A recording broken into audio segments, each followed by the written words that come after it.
Well, hello and welcome to the program. This is Minority Opinions Podcast. I am Hito. And I am Sir Master Ricardo. And it's hard to believe that it's already July. Jeez, man. It was supposed to be hot girl summer, and I'm here in my disgusting outfit covered in like lasagna and tea, and summer's gone. Well, I guess for you, maybe it is. Yeah, summer was like literally like 9 days ago, or like 10 days ago. And then our lovely, not sarcastic, I'm not being sarcastic at all, but Governor Newsom, I love that man. Newsom 2024. But he put a restriction on some counties about bars and like clubs, and I was like, the duality of man. Part of me was like, I really hope they include Riverside County because I want to make sure I'm safe. But the other side of me was like, hot girl summer, come on, keep us out. And it said Riverside County, and I was like, damn it. And I was like, damn it, I don't care. I could be selfish for once. God damn it, summer's ruined. Like, and the movie theater's like still closed. So I'm like, God damn it, what can I watch? Yeah, they changed the opening date, reopening again, right? Yeah, because anytime I see Tenet get pushed back again, like, oh, we're doing it this day. I'm like, no, you're not. Stop lying to us. Like, dude, come on. Because if you don't include California, then why even release your movie? You know what I mean? Yeah, without California and New York and Texas, but Texas is their own. That's like their own country. Like that's what they want. Yeah, but that's you do you, girl. Yeah, Tenet just keep pushing back. I was surprised how optimistic Warner Bros had been, because when I saw that release date, I was like, there is no fucking way that movie will open on that release date. And they changed it, and they changed it again. So because wasn't it like July 13th? They were like, oh, we're gonna release on July 13th, and like me, I was like, dude, have you looked outside? Like, do you see the stuff happening in the world right now? Like, you guys are mad. Like, I'm using that word correctly. Yeah. You guys are mad. Mm-hmm. Yeah, I mean, it's fine over here. Like, movie theaters are thriving, kind of. Limited capacity, everyone wearing a mask. Jesus, man. Imagine being at like Costco when you're arguing with somebody and you just like, yo, can you wear a mask? It's like the flu. Can you just wear a mask if you're sick? No, it's my freedom. It's like, oh my God, then we can't. Oh my God, what can we do? It's just that's how it is over here. It's like, what can we do? How are things for you personally? I bought a new jacket. That's been the highlight of my week. That's cool. I don't know. It's like back home over here, I've been trying to have more of a like regiment like for my like daily life. So this is gonna sound super minimal, and people are gonna be like, "Well, you should always do that." No, most of you don't. I know you don't.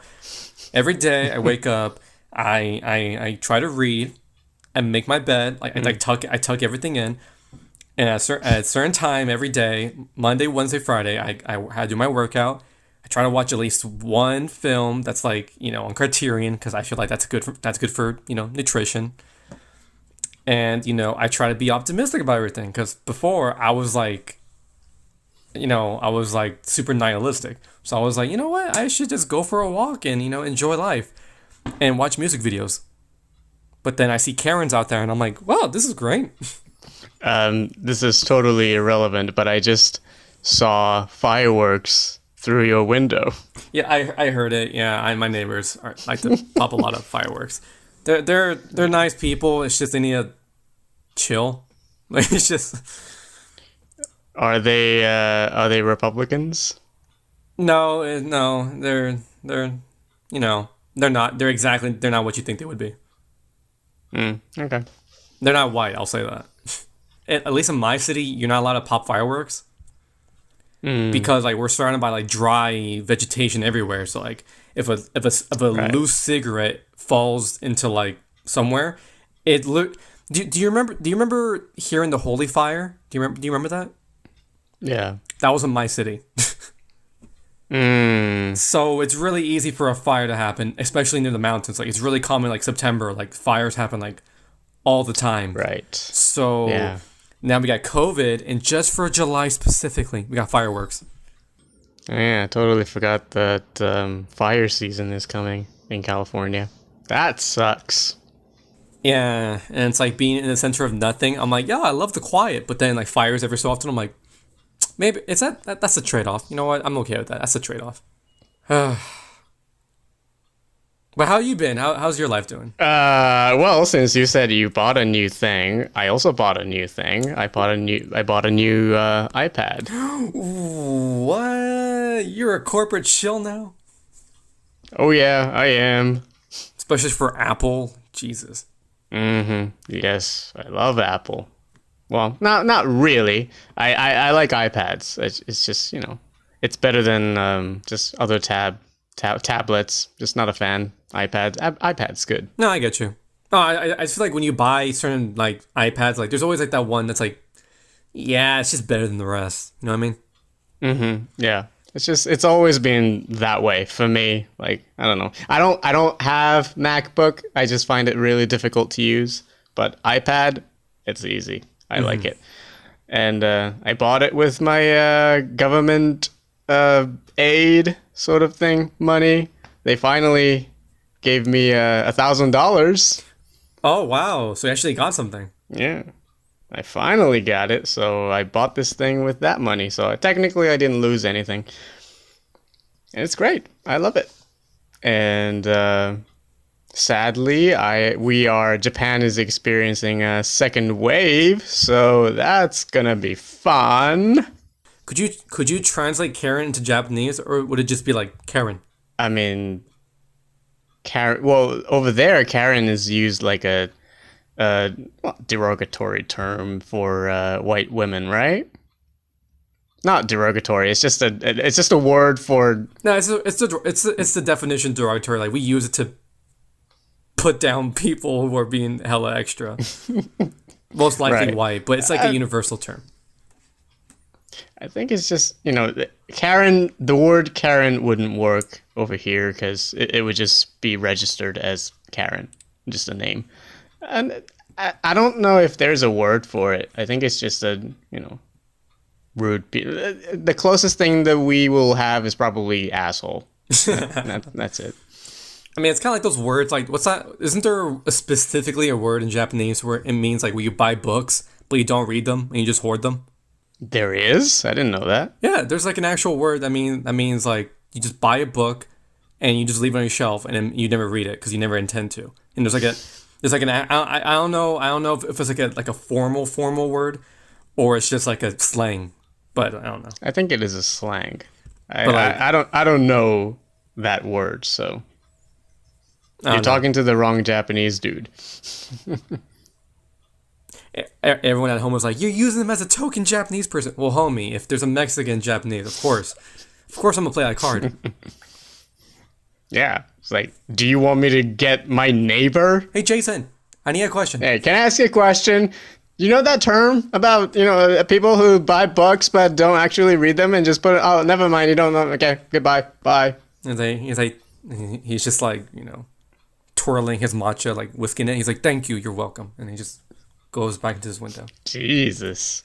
What? I was watching a documentary about matcha and I was like, damn, that looks good. Looks so soothing. I was watching like these monks, like they like spend like 2 hours just like, just sitting there and like they're like slowly whisking it. They take 3 sips traditionally and I'm like, whoa. I wish our culture was that cool sometimes. And if I talk about coffee for like 5 minutes, like, oh yeah, if you buy a certain bean from this part of Mexico, it has a unique flavor. Everyone's like, shut the fuck up, you condescending coffee snob. I'm like, dude, there's always a high quality value of something you've bought in your life. There's always going to be a higher version of it, a better version of it. You just don't want to look at it. Yeah. Yeah, like, I mean, us talking right now, I'm talking on a fucking phone and you're talking on the phone. There's some people out there who have shitty podcasts and they have like the most Joe Rogan, but they have the most deliberate microphone setup ever, and they're like, "Yeah, man, like white supremacy isn't that bad." I'm like, "What the fuck is that? Like, what is that? What is that? Come on." I went on a weird tangent. I don't know why, but yeah, today's program it's gonna be great. Yeah, it's gonna be better than Joe Rogan's because he sucks. So we're talking 2 movies. One is actually good and the other not so much. What's this movie that you saw? What is it called? So it's called Eurovision Song Contest: The Story of Fire Saga. Okay, so I hear that and I'm like, is that a Final Fantasy DLC pack or like what is that? And I'm like, what is it? Like I don't know anything about it.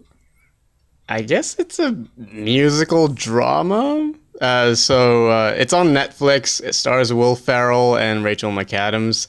And I didn't know this, but there's this thing called Eurovision Song Contest, which is basically like American Idol, but for like the entire European countries.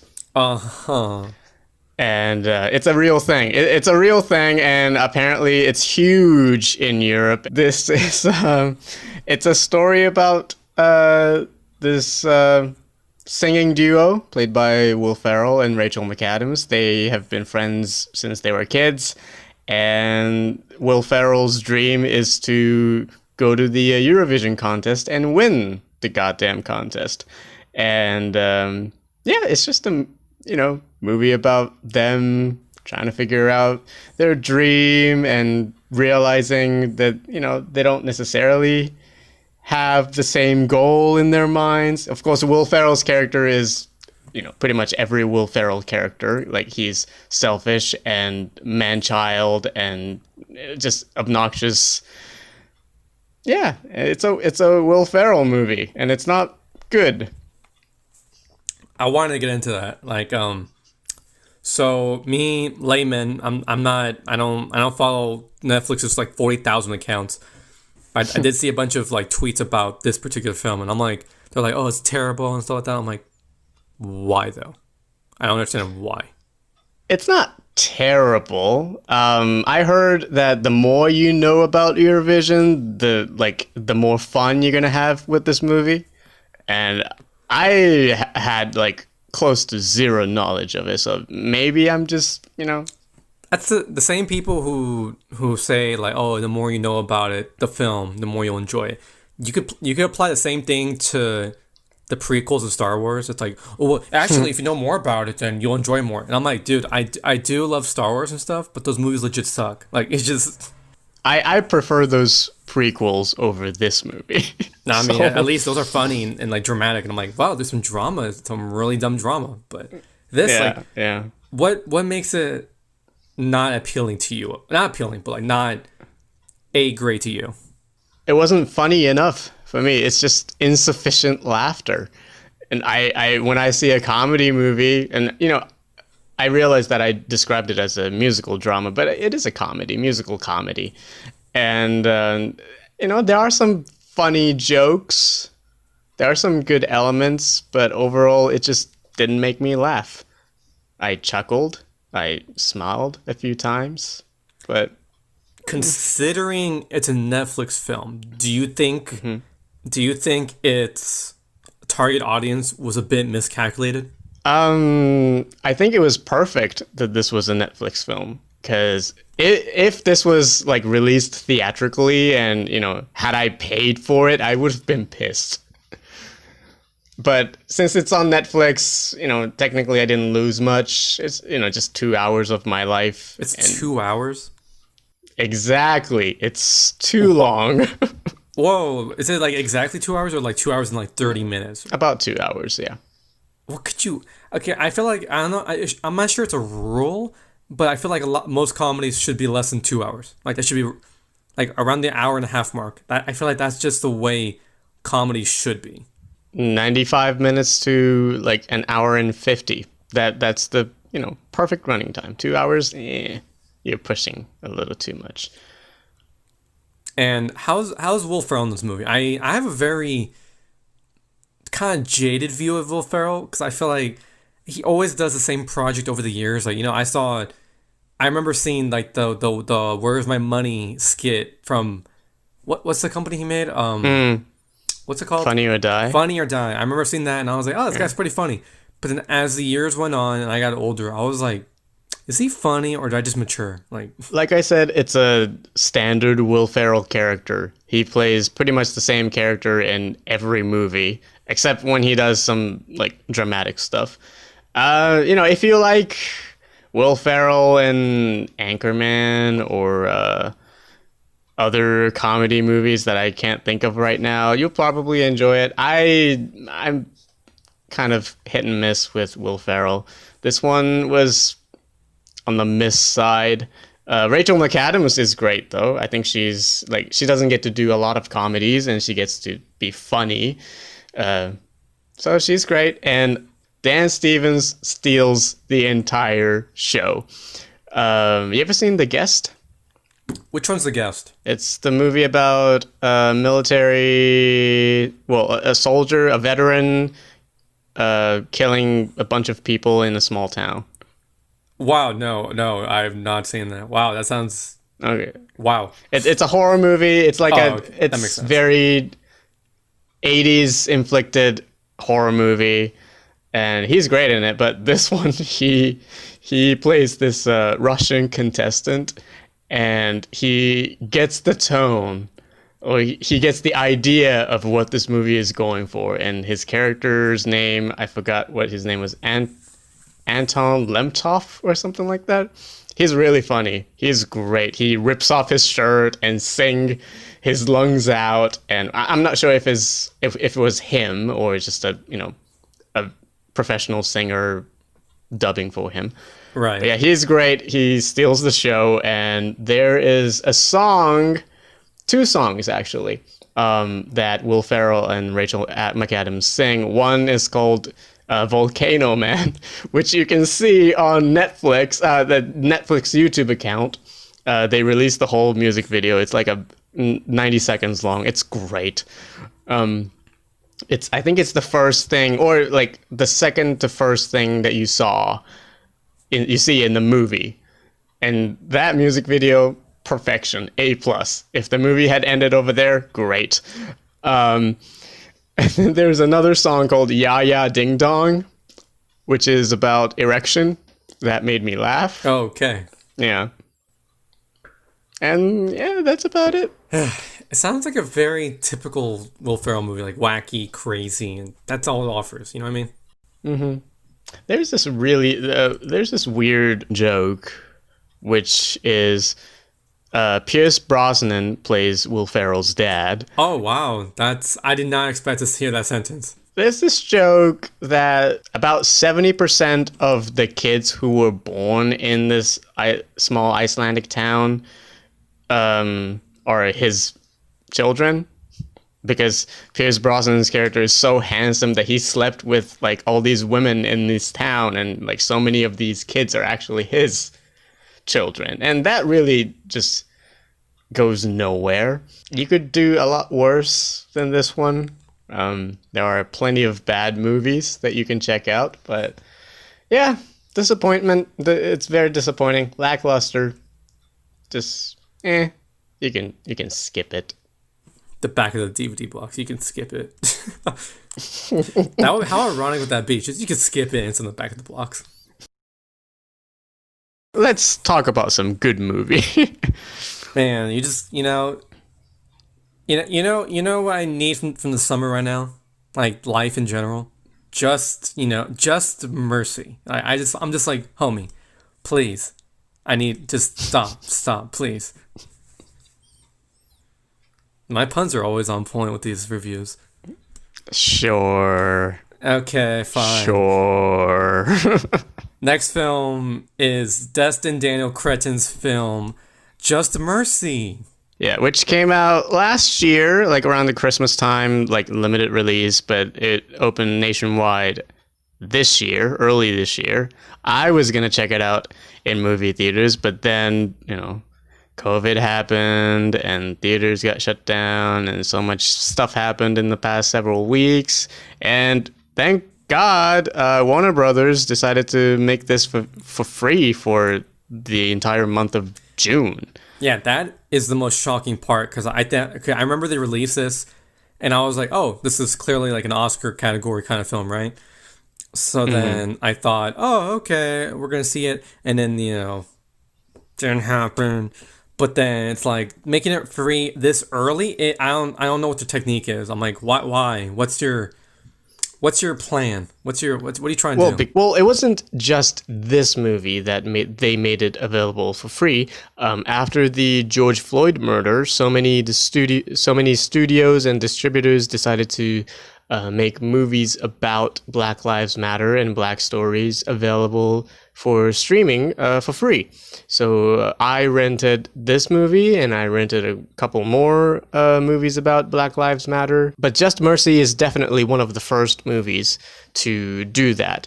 And I think this movie is pretty good. I will say the one thing that stuck out to me the most in this movie was his casting. The casting director deserves all the love. Yeah. Yeah. Michael B. Jordan, Jamie Foxx, Brie Larson, other people as well. But I could find the casting director. I'm at production designer, director, costumes. Yeah. I'll bring it up when I find it. But goddamn, this is a great cast. Like you mentioned, O'Shea Jackson, Tim Blake Nelson. Oh yeah, right. It's just a lot of solid actors in a really solid performance. Like the one, I will say, the only character I felt was the most like underused, I should say. I feel like Brie Larson's character was not used that much. I was okay with it. I think she still plays an important role. It's a minor role, but it's still significant to this story and to Bryan Stevenson's story. So yeah, a lot of the film revolves around like Michael B. Jordan's relationship to Jimmy Foxx, and a lot of the inmates are in the prison with him when he's like arguing the cases or like talking to them about like giving like the hopeful speech. Like it has I don't know, I got like a Chadwick Boseman vibe from it because yeah, it was kind of like the movie Thurgood Marshall, I forgot what it was called. It was kind of like that energy. Yeah, Marshall. But it's a really solid film. I think we both really enjoyed it. Like it's very optimistic. That's what she said. It makes me think, you know what? Life isn't that bad sometimes. Like the justice system does prevail. Yeah. So very quickly, this is based on a true story that happened in the late 80s, I think. Late 80s through early 90s. And Bryan Stevenson, a real person, Harvard graduate, and he establishes this not institution, not a group, coalition. Yeah, like a Equality Justice Institution or something. EJI, that's what I like remember. And he basically wants to help out people who don't get a lawyer, who don't have the resources to get lawyers or get the help they need, especially for like people on death rows. And this is I forgot the Jamie Foxx's character's name. Damn it. Oh, Johnny D. Johnny D. McMillan. Yeah, Walter is his real name, right? Yeah, it's Walter Johnny D. McMillan.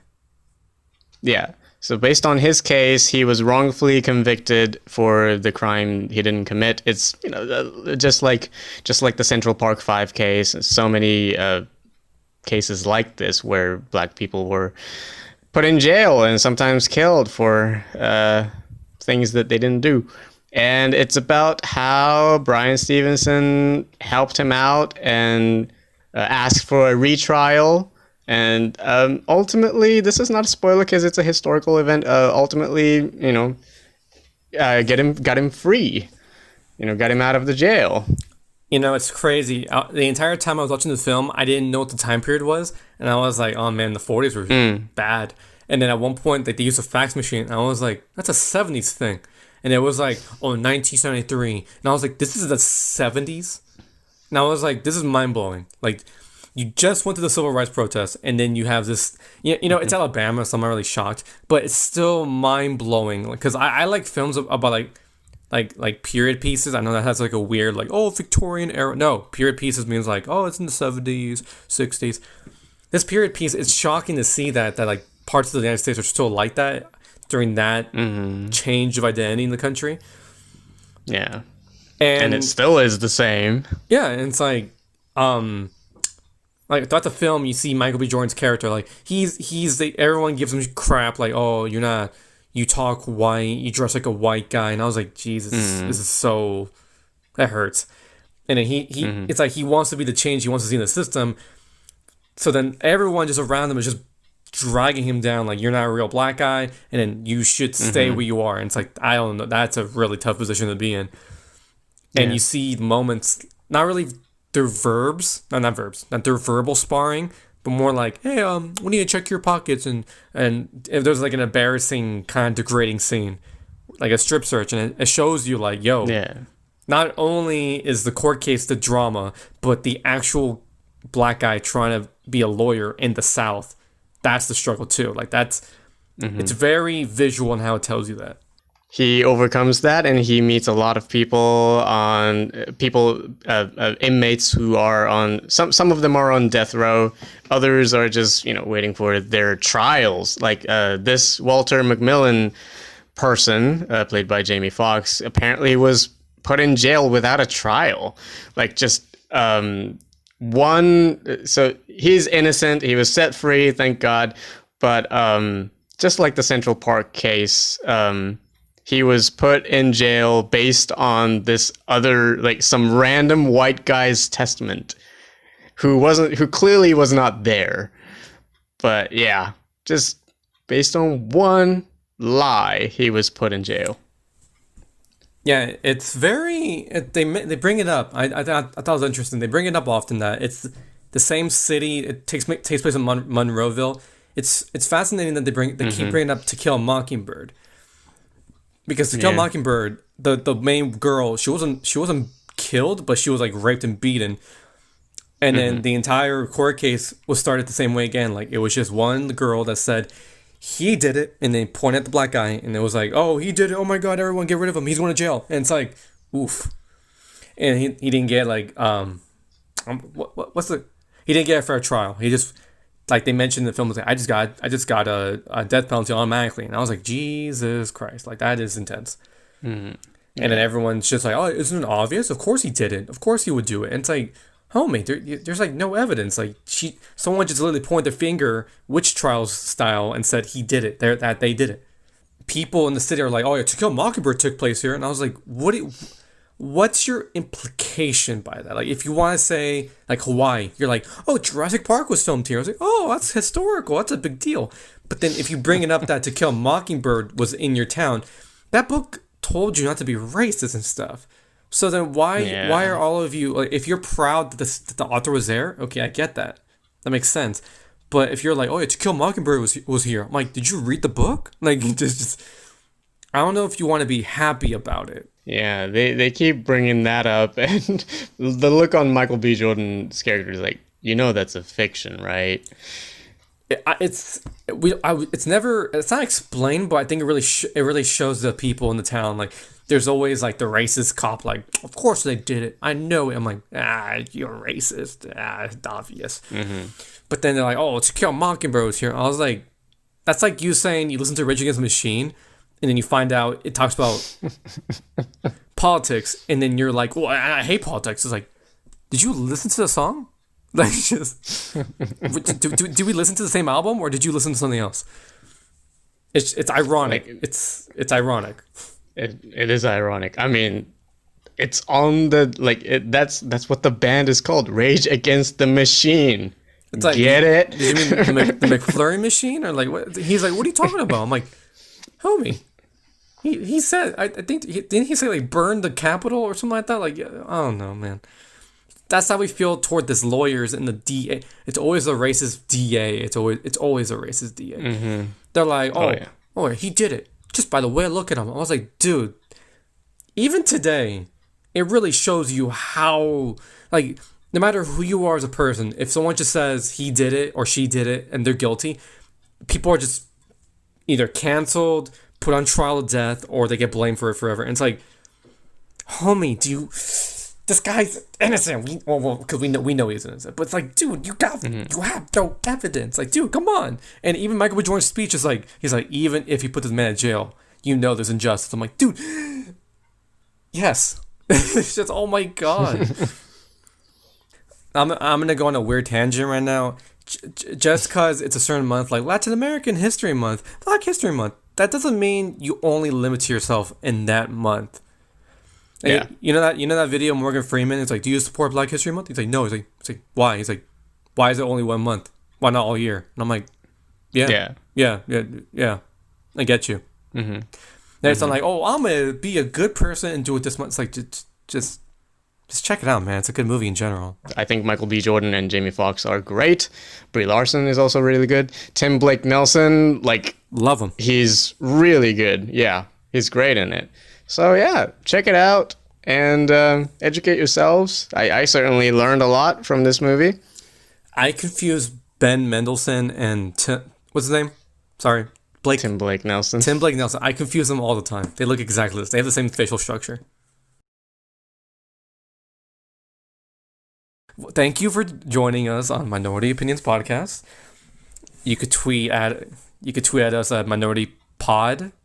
Is that our tag? Minority O Pod. Just type in Minority Opinions Podcast. That there is only one Twitter account with this name, and follow us on Instagram at Minority Opinions Pod. Is that right? Yeah, Minority Opinions Pod on Instagram. Yeah, I'm not in charge of the Instagram, so Ricardo is in charge of Instagram. Hey, yeah. And subscribe and review us on Apple Podcasts, and you can send us a letter at minorityopodcast@gmail.com. What else is there to plug in? Tweet at me at RickyRicardo_76. Tweet your strong opinions or your crappy reasons why you're right and I'm wrong. I'm fine with that. And now Patreon. Okay. Yeah, sign up on Patreon and you get some bonus contents. And yeah, that's all we have for you today. So thank you, Ricardo. Thank you, Hito. All right, we will see you all next week on Minority Opinions Podcast.